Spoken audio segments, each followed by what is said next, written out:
Hi, ladies. Today we're going to be talking about dating after 50. My name is Deb Johnston, and welcome to Women Reinventing MidLife TV, where we aim to inspire women over 50 to thrive in a meaningful life that you deeply desire and deserve. Today, I have a fantastic interview to share with you that was taken from the last summit, Women Reinventing Midlife. The speaker in this interview today is Jaki Sabourin. Jaki is a coach, speaker, author, and she is the CEO of Engagedatanyage, which was created to be a sanctuary for high-value women ready to awaken their feminine power and create the life and relationship of their dreams. Now, Jaki herself met her dream man on Match and was married at the age of 50. So today she shares her story with her own personal story, together with some wonderful and brilliant insights that can help you dating after 50 and even meeting and creating the relationship of your dreams. So grab yourself a cuppa and enjoy. Jaki, I'm so glad you've joined us. So much for having me, Deb. I'm really excited about having this conversation and connecting with the audience because I'm so passionate about not just getting engaged at any age, but the journey that we go on, especially midlife. I think it's really the most fabulous time to be alive. We have more wisdom, we have more patience, we have more understanding, compassion, and passion, but we just need a couple more ingredients maybe. So I hope this conversation inspires everyone. Yeah, I'm sure it will. I'm sure it will. Your story inspires me. That's why I reached out to you, and I can't wait to hear what you're going to share. First, I'd love it if you'd share a little bit about your story, because I know it, but our audience doesn't. So I'd love you to share it with our audience. Yeah. So I'm pretty typical. Was a young woman who wanted to have a family and get married and settle down and all the things. And what that path led me on is a divorce after 20 years. And I found myself having to, first of all, I had an identity crisis. They're very real. When you go from a certain identity, like a Mrs. or maybe you're a CEO, or you lose somebody, it's like a death, a divorce is, and you really start to question who you are, what you've done with your life, the mistakes you've made, and it's a very painful experience. But it also comes with a lot of rewards if you can find the silver linings in it. So I found myself divorced, middle-aged. I didn't have really a career going. I didn't have a lot of income. I was really scared. I was so afraid that I wasn't going to be able to recreate my life. And in that fear thinking, I got really stuck, and I was stuck in that blame victim game. And so one day I was sitting on my sofa, I was looking out at the beautiful view, and I was just wondering when I was going to meet somebody and I was going to get my life started. But here I was sitting on the sofa wondering. I was just so stuck. But it occurred to me that my daughter was, 14-year-old daughter at the time, was sitting downstairs. And I was wondering, in that same thought, where all the emotionally available men were. And here I was, so emotionally unavailable to not only myself, but my daughter. And that reality, the I think it was when I was finally able to let the truth in, my truth, the truth of that hurt so much that it was the catalyst I needed. I mean, everything else is so painful, but it took me realizing that my daughter was watching me. And so it really was a catalyst for me to get up and start to take action and do something about the codependency, the non-forgiveness, the anger, the frustration, all of that, and start to kind of move myself forward. And so that journey has led me to an incredible new relationship. Been with my husband for 10 years. My kids are grown. I've got a new family with his family. I created a beautiful business where I connect with amazing women and really inspire them to live a bigger life. So it's been an incredible journey, and I feel like I'm just getting started. It does feel like that, doesn't it? It's kind of like over that, way past that narrative of it's too late, or life ends at 50. Life just begins at any age, doesn't it? And I kind of, whatever age we decide to create our next chapter, and I feel exactly the same. I'm I turn 60 next year, and I'm excited about it. I'm really excited about it. Mm. Well, it sure beats the alternative. So I love being excited and passionate. And I think that one of the things that I discovered and that I love to talk about is just how what happens when we get older, at least for me, I started to play really small. I had experienced a lot of pain, and so I shrank. And I Mm. didn't want to take any risks, and I didn't want to step out of my comfort zone because I was very insecure, etc. And in that I realized that everything that I wanted was actually outside of that comfort zone. Yeah. And I needed to Yeah. learn how to live in the unknown, in the uncertainty, in the gap. We call it a lot of different things. But it's really important to understand that it is really the fastest way to manifest is through embracing that uncertainty, that unknown, because that's how you manifest. That's actually how you ignite that law of attraction. It's through the context of what you're creating. And so I think that's really interesting. I'm not sure if a lot of women are aware of what the context is that they're wanting things, they ask for things. Yeah, and so give us some examples of that, so that our audience can really see whether they are not connecting with that, not really understanding the context of Right. what they So want. Yeah, a lot of people talk about like alignment yeah. and manifestation and all of that, but it's like what's the context for the manifestation? So, for example, a woman will maybe launch a dating profile and she won't get somebody to acknowledge her right away, and then she goes, "Oh, it's not going to work," and so she backs up and maybe even deletes her profile because I've done that, and then you have to start again. So we create a lot of evidence that of failure. So we gather all this evidence that it's not going to work, it's not going to work. So our context is really small because we're like, I just want to meet a wonderful man. That's a very small context. Is So a bigger context would be I want to meet an incredible man and have an amazing relationships. I want to connect with his children. So that if you want to date a man with children, I want to have a beautiful relationship with my new grandchildren that are coming in. And we're going to teach the grandchildren to ski, and maybe we'll buy a condo up at the ski slopes and we'll go there during their vacations. And maybe we'll get some dogs and we'll throw in, we'll get rid of the surfboards because we're getting older, and we'll get some pickleball boards. And so the context needs to be like, if you think about context, think about parenting. Parenting is a huge context, right? yeah, Because you it don't think is. about just the pregnancy or the birth. You're thinking about planning for college. You're thinking about their whole life, and then continuing to support your children if you have children. And if you're an aunt, you can understand that. So the context, even a career has a bigger context. But sometimes women put themselves in a little box. And so the little box means there's just one small failure and then the whole thing's off. But if we build a bigger dream for ourselves, and we understand that we have to live in a lot of that uncertainty, just like with having children. We don't know if what they're going to be when they're born, if they're going to have some kind of disability. I had a hearing loss when I was born. My mother, they found out when she gave birth, and they can do tests on infants. And so I've had to live with the hearing loss. So we're hearing aids. And when I was dating, men would get close to me back in the day and they would make sounds. Now they have more modern ones. They don't have back feedback. But so I would shrink, when somebody Yeah. would come close to my head and they'd be like, oh my gosh, she doesn't like me. I'm like, no, it's just that I'm the bionic woman now and I have hearing aids.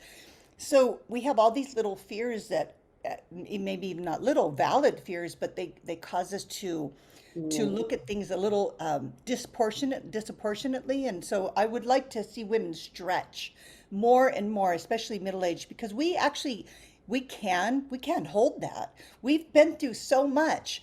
So we actually have learned to hold a lot. We just don't realize it. So we have to really learn to stretch ourselves as we go into middle age. I like it. I like it. So it's really going from that really small viewpoint of, I just want to meet a man, to Right. what does that look like in a bigger picture? It's really going into the sensory specificity of it, isn't it? It's like, Yes. what's the whole experience look like? Not, I just want to meet a man. And it's even going beyond of what do I want that man to be like. It's going really looking at the relationship and the life you're going to create together as a whole. I love that. Absolutely. Yeah. And we look at what we want to create. I love that you said that. And I think that we want to look at who we're being when we're wanting to manifest what it is we want. And so if you think about if you how you walk when you know somebody's looking at you, or maybe you're walking into a meeting, you're walking towards a man you're meeting on a date, you're walking confident, you're kind of strutting your stuff, and then there's a different walk when you're running to the bathroom, when you have to go to the bathroom, right? That's a very different walk. So if you look at it that way, who are you being during this time that you're wanting to manifest? Are you running to the bathroom, or are you walking and shredding your stuff? And so I think it's who we're being is a very big part of manifesting. Because one minute, like the person that doesn't call, a man doesn't call you back, or we're so deflated, but who are we Yeah. being in that moment? We give up our dreams too quickly because we're so afraid of the unknown, but it's partnering with the unknown where all the magic is. Not knowing, I mean, right now I'm married. My husband has two children. I have two children.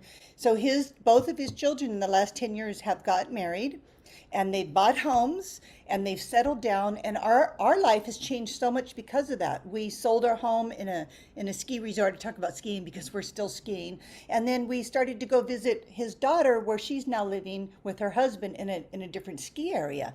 So Mm. our lives are changing now. If I would have limited myself to small thinking, I wouldn't be experiencing. And then of course the grandchildren will be coming. And so just from asking to have a healthy relationship, I've got this whole life to look forward to. So I think vision boards are a really powerful tool for that, Mm. because you could like see travel and family and a car, a home. All of that actually comes true. My husband and I bought a beautiful condo when we got married. Before that, we didn't own any real estate together. I've had two cars since we got married. So the point is that there's so much more that unfolds, but we limit ourselves. So we have to start thinking big. The sky isn't even the limit, and Yeah. really learning to embrace that feeling of discomfort when we don't know, when it doesn't happen like right Mm. away. It's going to Mm. happen. Get rid of all the timelines from because manifesting, there doesn't need to be a timeline. Because if you say I'm going to manifest somebody by tomorrow and it doesn't happen, you're still gathering all this evidence that it's not going to happen, and that is really hard to overcome. I like that. No timeline. I do. I actually really like that, because this is one of the ways we can get in our own way. If we set a date to it and it doesn't actually happen by that date, it can be really deflating. And I love how you mentioned, the guy that doesn't call. If he doesn't call, it can be deflating. The thing is, though, if we have a vision that we've created and we know what we want our life to look like, that guy not calling is probably a good thing. Hey. Well, it can be, yeah. It's a Mm. redirection, not a rejection. Mm. That's what I like to say. But Yeah. it also gives us the opportunity to look at that. And this is the part where I love coaching women around the relationship with themselves. That one person, we give our power away to one person who we don't even know, who was maybe going to call, and then that's it. So what we have to discover is that what we do is we turn over our power to others so easily when they don't do what we thought they would do. It was just a thought. He should call, but maybe something happened. Maybe he met somebody else. That's okay. But then we go unconscious and we get scared, and we go into the negative thinking, and we start to spiral because we start to attach. As soon as we attach, then we put the blinders on, and we Mm. start looking at something else instead of keeping the blinders off and open. Does that make sense about attachment? Yeah. Yeah.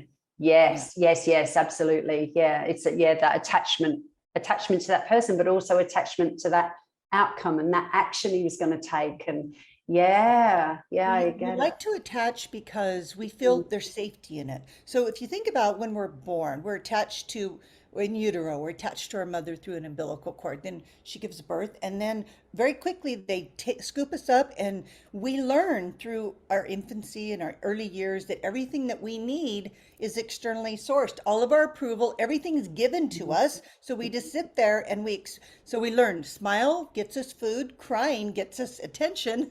So we start to create these patterns. So fast forward to our adult life and we're still looking unconsciously for that external validation, approval, acceptance. But really, middle age, it all has to come from within. We have the power to give ourselves the approval, the acceptance, the validation. So when we do that, we don't turn that power over. It's like a cord that's coming out of us. We're trying to connect to everyone to get that feeling or validation. But what I like to visualize is like a hose. This visualization is great. There's a hose. You know, when you turn on a hose outside, it can spin around. That's kind of what's happening when we're turning our power over. We're like floating around in space in a spacesuit and we're leaking oxygen air to other people. So I like to think of that cord when you start to feel that attachment, that pain, looking, waiting for something, and you just need to take that cord and plug it into your belly button. It's coming out of your heart. Plug it back into yourself. Give yourself what you need, the nurturing, the acceptance, the love, power back up, and then get back out there. So if you can hold that duality, yes, there are disappointments in life, and you have your vision, you have your context of what you want to create. You have to learn to hold the duality. Yes, there's going to be some upsets, but it doesn't mean you give up or fall apart. You self-nurture while you're looking at that disappointment. You nurture it. You nurture that part of you so that you're never just waiting. You're always holding space for yourself, essentially. And in that, you can create wonderful things. I love it. I love it. Yeah, it is. I totally get that. You've got the two parts. You've got your vision and where you actually are now, and then there's the gap. And yeah, the holding space for yourself instead of looking for what you need externally, which I love what you described. We've been taught how to do that. Yeah, to look for So it we have to kind of externally. unlearn that. And actually, I think that men and others really do appreciate women that are empowered. And it doesn't Yes. mean you can't rely on a man for things or anything like that. It just means emotionally speaking, we have a high level of emotional intelligence. And we recognize that if it's to be, it's up to me. That little slogan is still very in. And we have to take just empower ourselves in every area of our lives, and it's very attractive when you meet somebody who's emotionally grounded, because you want to be around them. It's a pleasure, they're a joy to be around, and you're around somebody that's insecure, you can feel it. It's a Yeah. feeling. And so it's just like the running to the bathroom versus, sauntering in. You can feel that vibe on people, and men and people can feel it when you have that needy energy. And it contradicts what you said you really most want in life, what your vision is. It's a contradiction. So we have to live inside this context, and we have to manage the contradictions much quicker and more efficiently so that our vibration doesn't drop. Where we go, this, we cancel our dating app, we go offline and we go complain that there's no good men, and then we go back and we have to like start all over.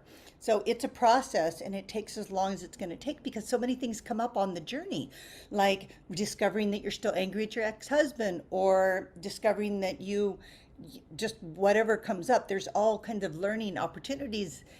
I think that dating is a fabulous way to grow yourself, because you have to really put yourself out there in a very vulnerable way. And vulnerability is one of the keystones of a healthy relationship. We have to make ourselves vulnerable in a way that a man can connect with us, because if we've been, if we know a lot about middle aged, is we've learned how to protect ourselves very well, but we have to keep our heart open so we can have everything that we want.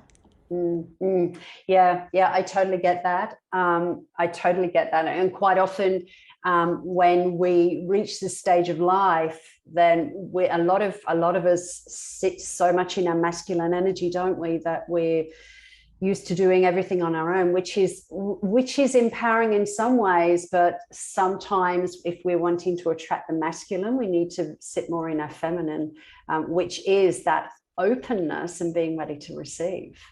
Yeah. Absolutely. So I think that we get into the masculine energy, or the mother energy. Mm, And if you think about how we are with children, do this, do that, eat this, don't touch it. So we have to tell them what to do. Their survival depends on it.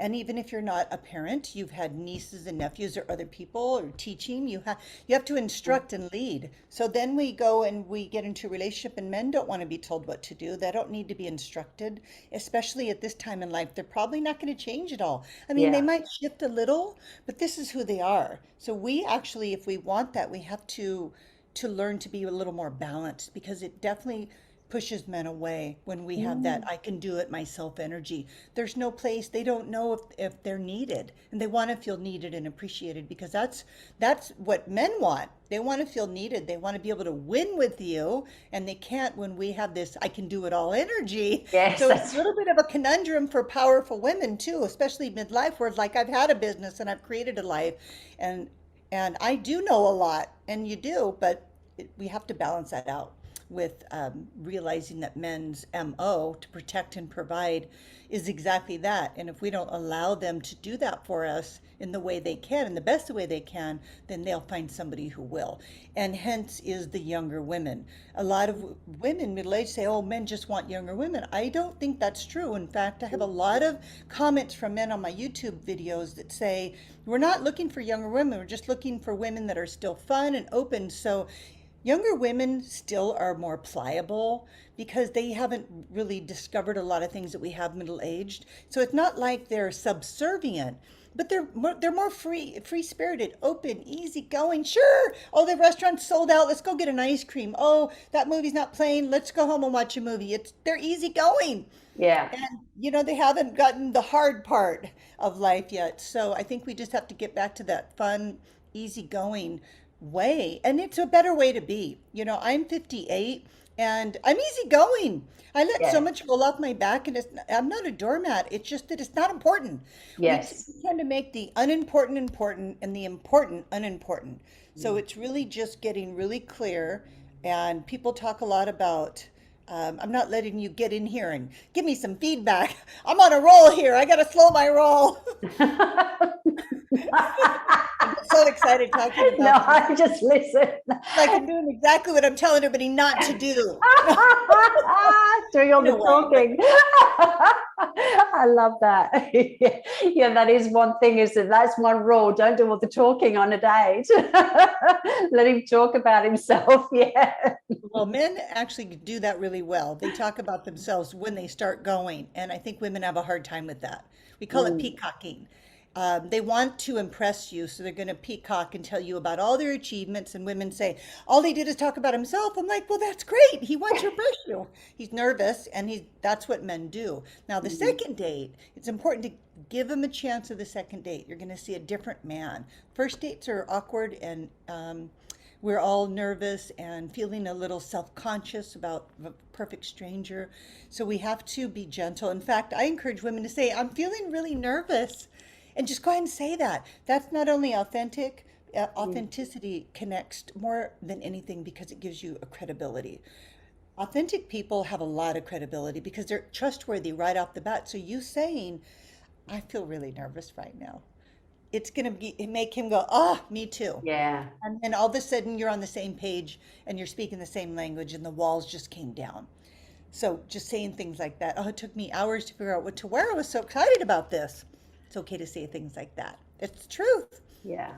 Yeah. Yeah, Nice. Nice. I love it. Yeah. I love it. Wow. We've talked about so many things. I know. We So have. many things. Very next level, this conversation. It is. It is.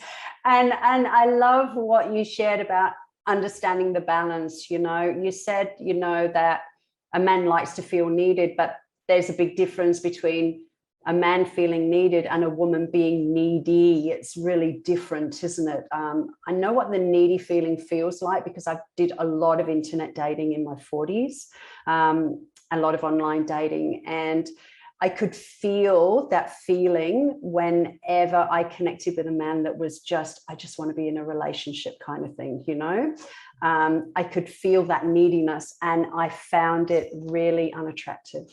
I Yeah. know. I'm glad you Mm, said it. It's a yeah. feeling, and you can feel it, Mm, just like when women are feeling needy or yeah.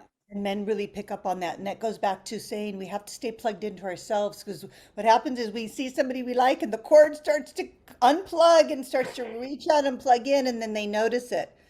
And so we want to be, we just have to come down to self-trust. Women say, how do I trust a man? I say, don't worry about trusting him. Trust yourself. Trust yourself.